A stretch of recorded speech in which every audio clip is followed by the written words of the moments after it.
So I welcome you to module 21 of the NPTEL course of SDGs. This is on SDG 13, that is climate action.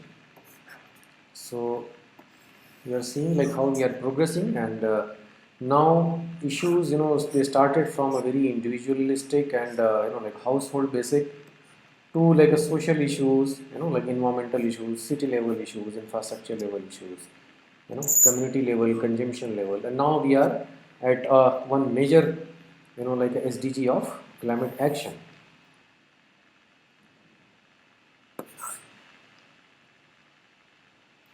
Let's see some facts and figures.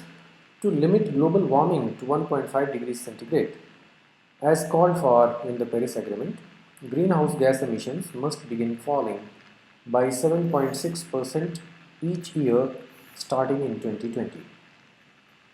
So, like global, like a climate change, like as we know, it is very clear, like by now to all of you, that is a global phenomena caused by certain things, and those are such a collective things which require collective effort, because it's not one person's problem. It is not created by one person. It is not going to get solved by also one person.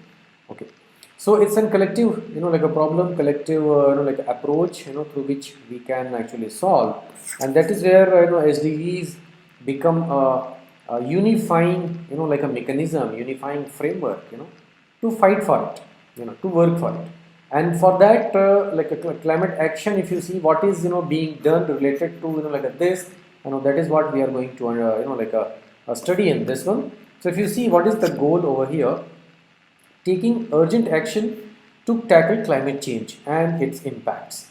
So climate change has become a very universal, like a phenomenon, right? And so we want to minimize it, and how will that be done? Okay, to reduce the overall impacts of climate change. Okay, that is the like a premise. And with that respect only, you may be aware, like IPCC, Intergovernmental Panel on Climate Change, is an organization, which is working for last like several years to study the impacts, to their extent.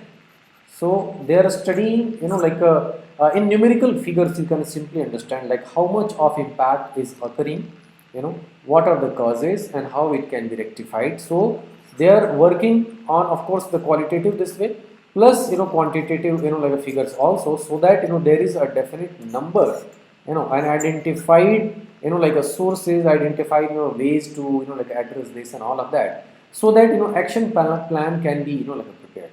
Because before creating the action plan, you must know and you must be aware of like what you are going to fight for.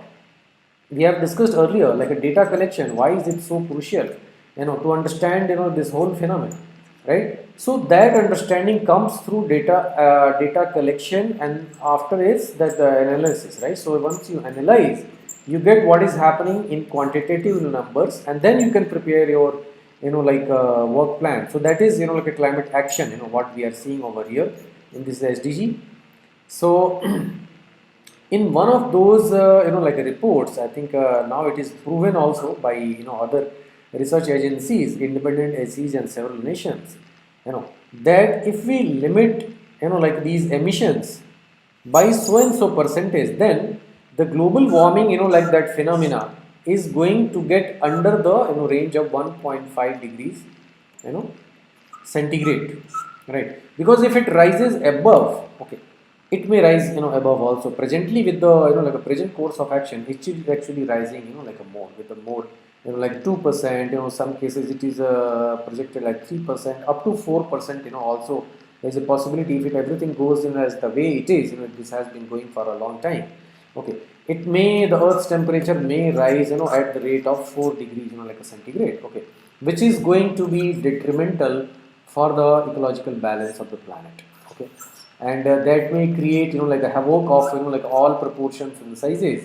and that will be very much catastrophic in one sentence to say, right? So to minimize like this to a workable like a percentage, where we can continue also with our development activities, but in a sustainable development mechanism, to contain it. So that is the premise, okay. And for that, what is needed? One example over here, that we must limit greenhouse gas emissions and all of those hydrocarbons which are coming out of like industrial units, personalized vehicles and all of those units. Okay, they must begin falling by 7.6% per year. Okay, and they should starting 2020, and they should come to like like a nil figure in like a few years, because we must like strive to completely remove our reliance from like hydrocarbons. We this figure actually must comes to like zero. So with that target, if we start addressing it by 7.6% per year, definitely this is possible to retain this rise at 1.5 degrees centigrade. Okay, so I hope you have understood by now like what is the premise and what we are going to like a study in this climate action. So let's see, well, why is it needed?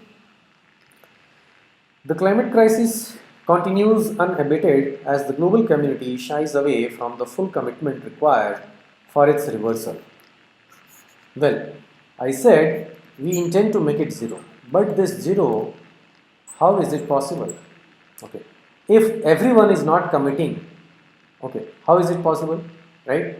And if few commits and few doesn't, okay, that also creates disparity and like some like an imbalance kind of thing, right? So everyone's efforts are needed, and that's what precisely like given over here. If everybody is not part of it, then it's a futile exercise. Okay, it's going to get like a bad in other other sense, right? Because if you want to reverse this whole phenomena of like a global warming or like a subsequent climate changes, okay, we must stop it. 2010 to 19 was the warmest decade ever recorded. Okay, for your record, bringing with its massive wildfires, hurricanes, droughts, floods, and other climate disasters across like different continents. So you see, there are like a direct repercussions. Like we cannot deny this as a like a phenomenon, right? And it is impacting all of us in some way or the other.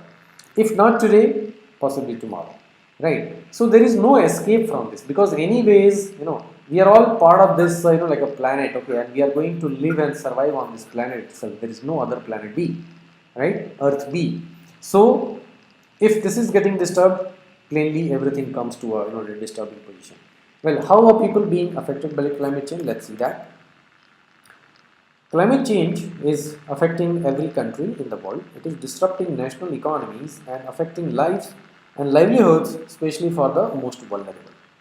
Like we have seen earlier, like some certain sections of the society, they are bearing like these burns like more. Weather patterns are changing, sea levels are rising, and weather events are becoming more extreme.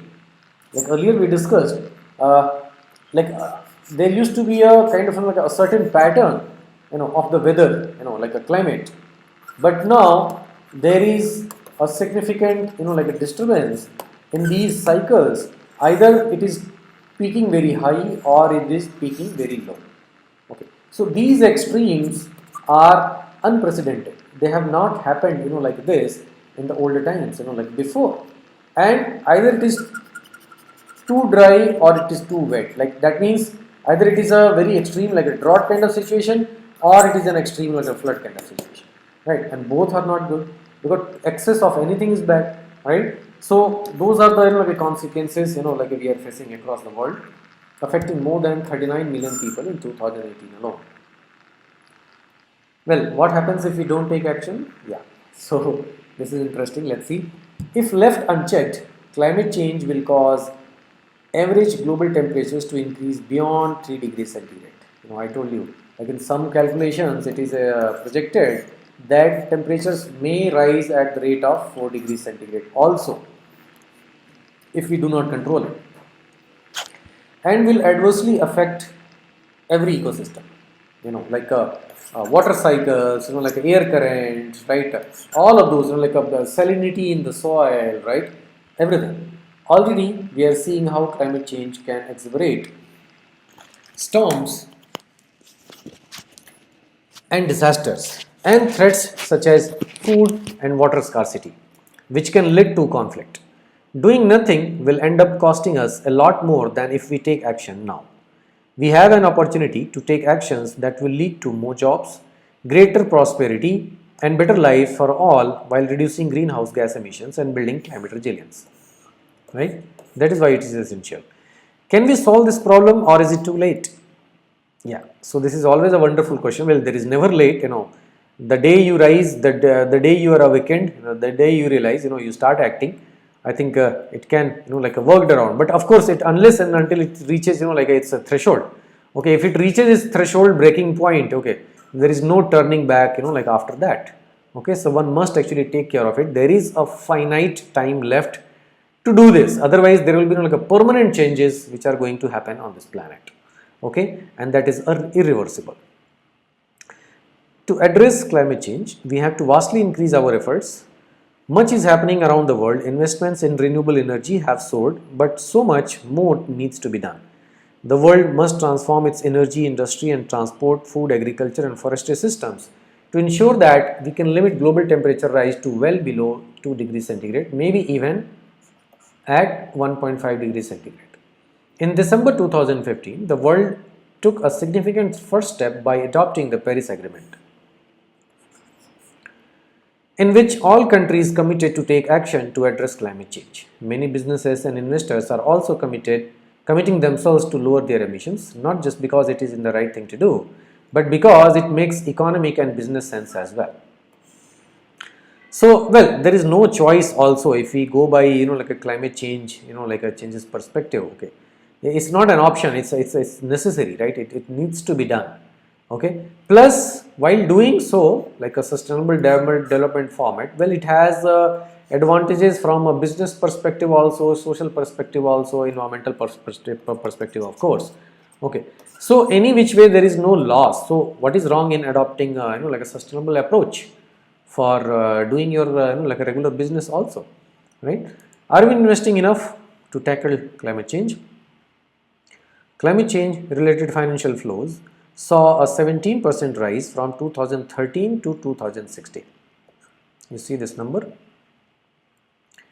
Largely due to private investment in renewable energy. There is like a major investment happening right now in this sector.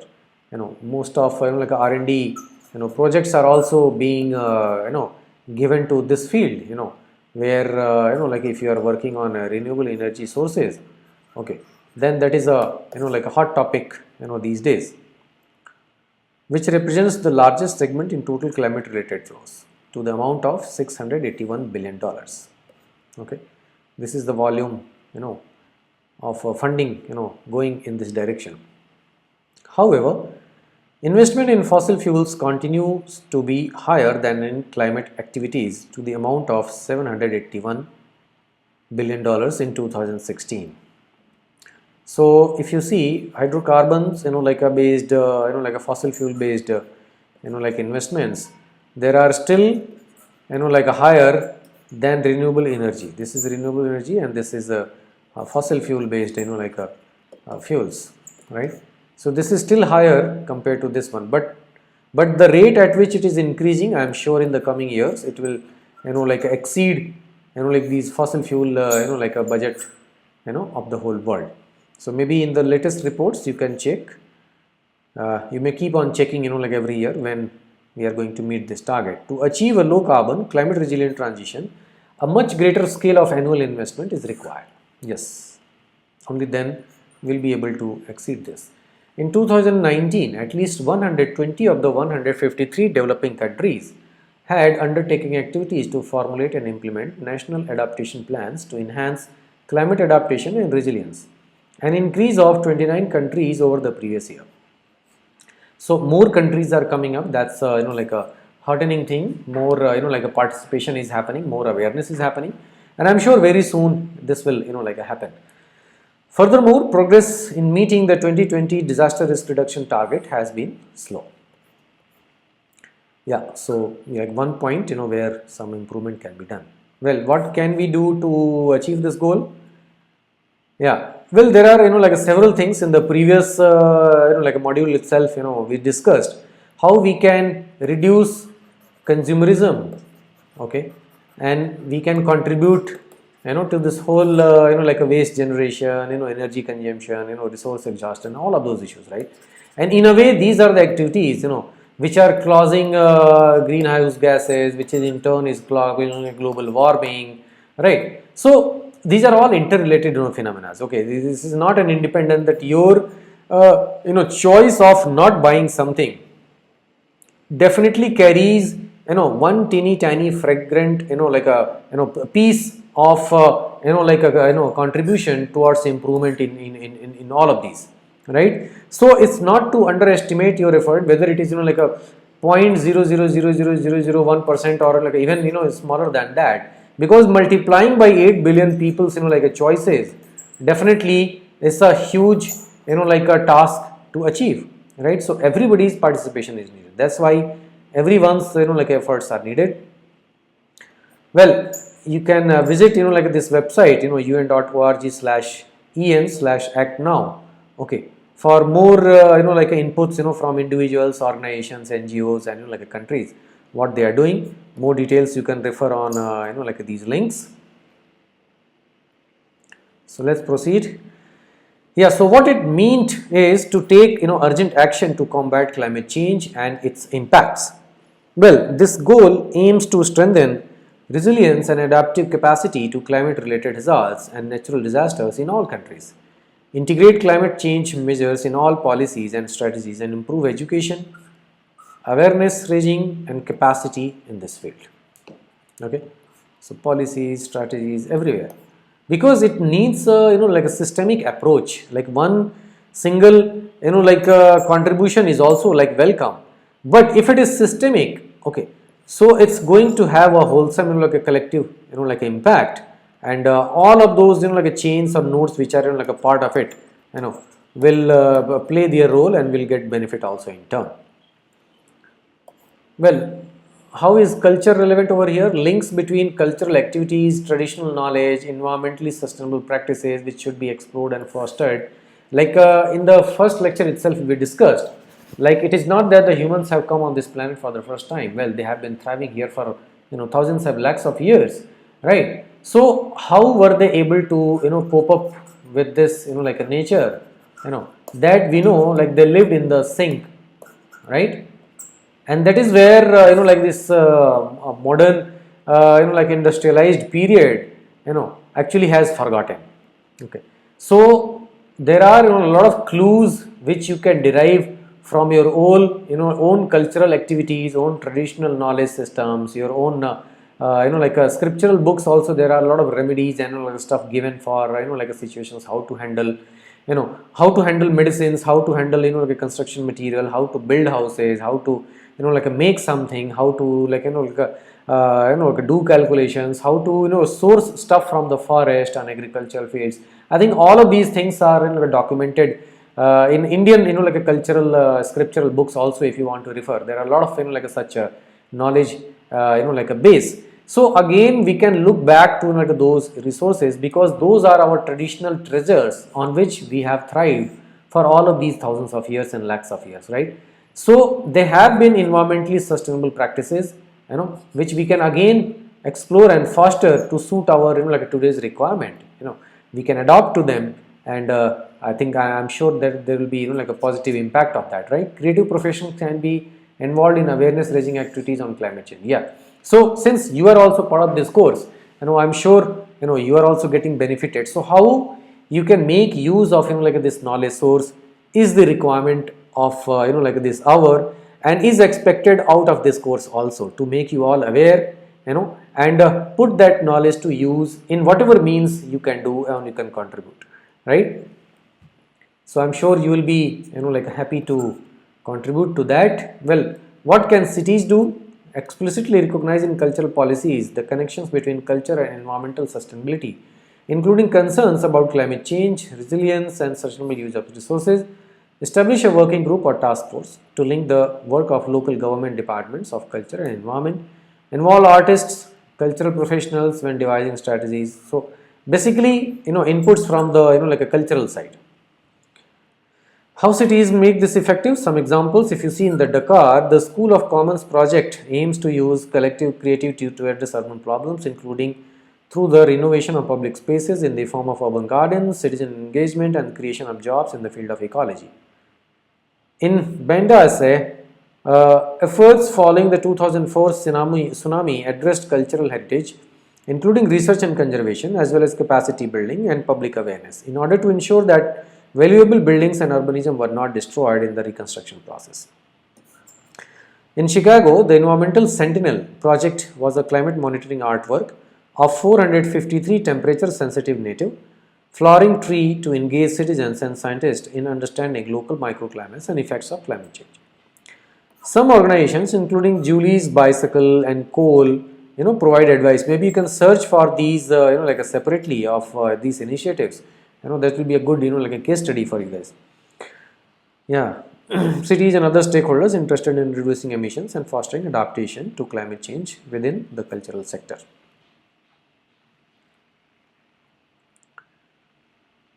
Yeah, so this is what it mandates: take urgent action to combat climate change and impacts.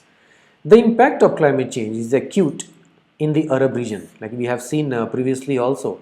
Like most of a slow progress of like SDGs and like a lot of impact or like many drawbacks and like lacunae are still existing in the Arab region. As temperatures continues to climb, like that is rising everywhere, but those like impacts are very much like acute in Arab region. Vulnerability is on the rise as vast number of people confront growing water scarcity and droughts. An increase in disasters and extreme weather events take a toll through loss of life and economic damages. Loss of life and economic damages. While many countries are investing in climate adaptation and diversification of their economies and adopting national disaster risk reduction strategies, more comprehensive regional and multi-stakeholder efforts are needed. The region must strengthen the science policy interface to tackle climate change and better integrate climate change impact and risk assessments into planning systems.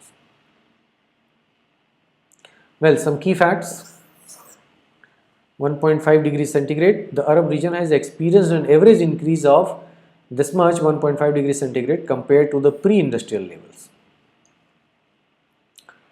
96% disaster related deaths in LDCs, low developing countries. The number of annual disasters has increased since 1990. So if you see, number of such instances are increasing after this year. The number of lives lost due to disasters between 10 and 19 was more than double the number of previous decade. More than double, than the previous decade. Definitely it is rising. You cannot deny at any level.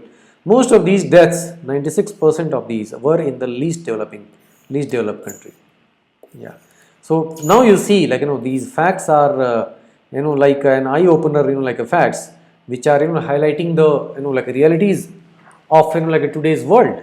Number of disasters are rising, and it is getting double, like from the previous decade, and that too 96% of its like deaths have occurred in the least developed countries. Okay. So we know who is actually bearing the brunt. By 2030, the effects of climate change will reduce renewable water resources by 20% as a result of decreased precipitation, increased water demand and temperature rise, and expanding seawater intrusion into coastal aquifers due to rising sea levels.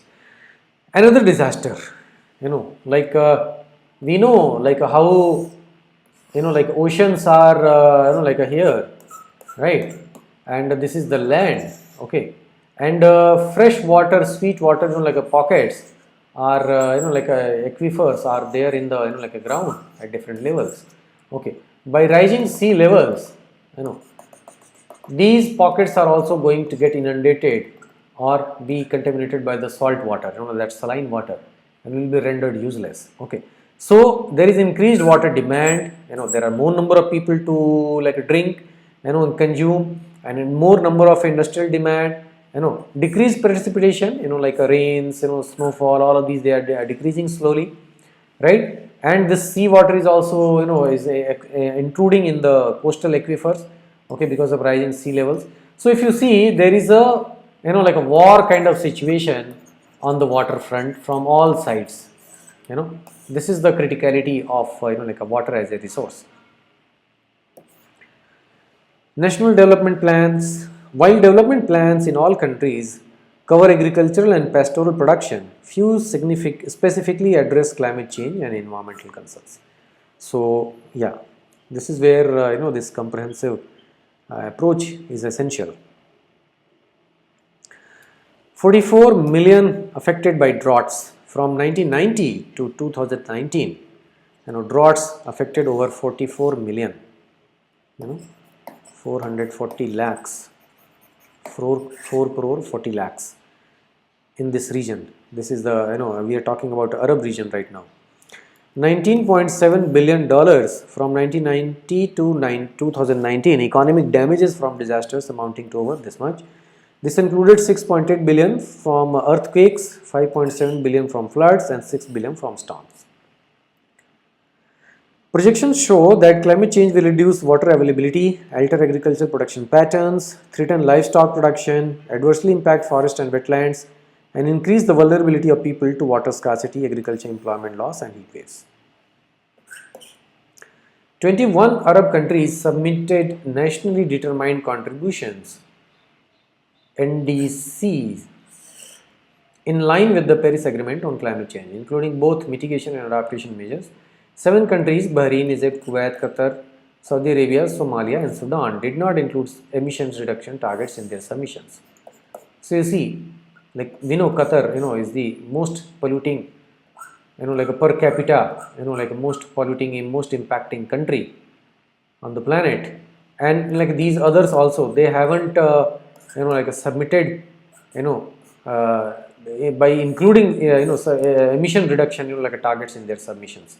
So you see, like if not everyone comes together, how this target is going to get, like achieved. Per capita CO2 emissions. Regional per capita emissions of carbon dioxide are increasing and was similar to the global average in 2013. In the GCC sub-region, per capita emissions were almost 4 times the global average. Egypt and Saudi Arabia have the highest cumulative emissions in the region. Yeah.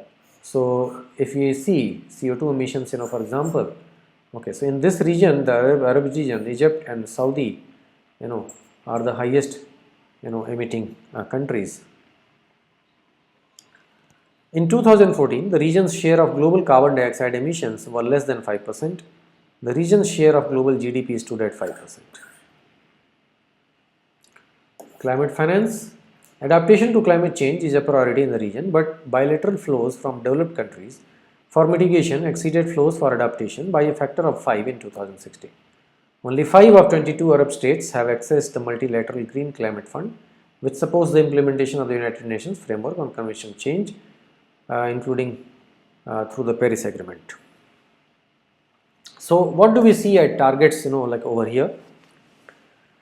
Strengthen resilience and adaptive capacity to climate-related hazards and natural disasters in all countries. Improve education, awareness raising, and human and institutional capacity on climate change mitigation. Integrate climate change measures into national policies, strategies, and planning. Implement development countries' commitment to United Nations framework UNFCCC to mobilize jointly $100 billion a year by 2020 to fully operationalize the Green Climate Fund GCF. Promote mechanisms for raising capacity for effective climate related planning and management in least developed countries. Can refer to the link. Yeah, so some case studies, like for your information here. Case study, like number 1, Chile and its efforts towards high quality in photovoltaic systems, for desert conditions. We know Chile, is on the, like western coast of, like South America, right? So this is a very long, like a stretched country, right?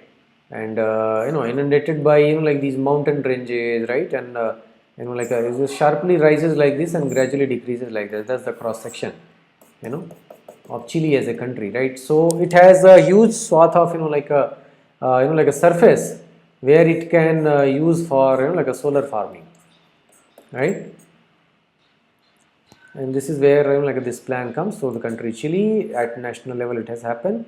SDG addressed SDG 13. So let me read it for you.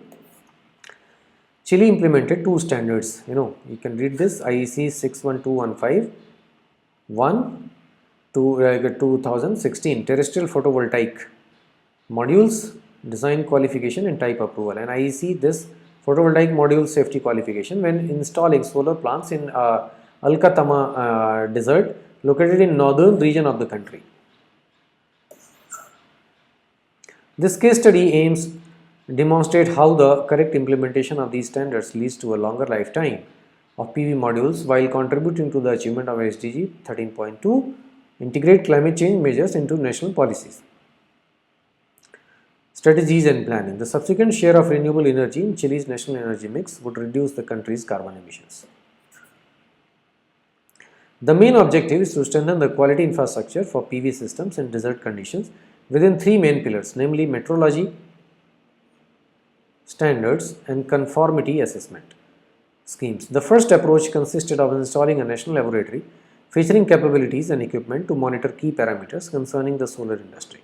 So you see like how like in the efficient solar panels are installed in this country, okay, and that is included in the national plan, national development plan, and as an institutional effort to bear the fruit. Maybe you can search for more details of this project. So strategy: developing an extended version of IEC this code 61215 is crucial to adopt to the test of different climate related conditions and to provide a model that allows to simulate the loss of power and the correlation factors between accelerated laboratory tests and actual operation conditions. So what are the results and impacts?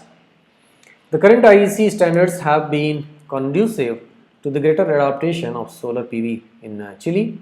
This has reached a 5% share of generation in the national energy mix. Okay. So that is the ratio we are talking about, from the solar farms. And it has contributed, a reduction of 2.2 million tons of CO2, in 2017. Yes. So with this case study, why it is essential? This can become a, a case study for, many such projects, across the world. And this definitely carries a potential for replication. Another case study, this is from United Kingdom and France. This is United Kingdom and France. Okay, there is this English channel in between. Okay, so beyond carbon accounting, development and application of a framework to assess companies' low carbon transition. Okay. So the case study starts from the assumption that identifying and measuring the extent to which companies are effectively enacting a low carbon transition is challenging. For example, many commitments are announced by the companies, yet it is rather difficult to understand how meaningful they are. Along the same lines, there is a lack of data to track these climate action commitments as well as an overall shortage of verification on the compliance. Combined two factors lead to a credibility issue on corporate climate actions. So you see, there are issues in implementation. Who knows what all is committed by different agencies is really getting executed, and what is its effectiveness, right? So going for and stock taking is an essential thing to check the effectiveness. Otherwise, all the efforts you will never know whether they are bearing fruit or not. So this case study aims at showing how the framework and methodology is developed under assessing low carbon transition project itself build upon standards and contribute to developing a series of indicators, building an innovative concept. These include, among others, carbon budgets, science-based targets, as well as embedded carbon or asset level data. The ultimate goal is delivering a rating system that benchmarks companies against a well below 2 degrees trajectory.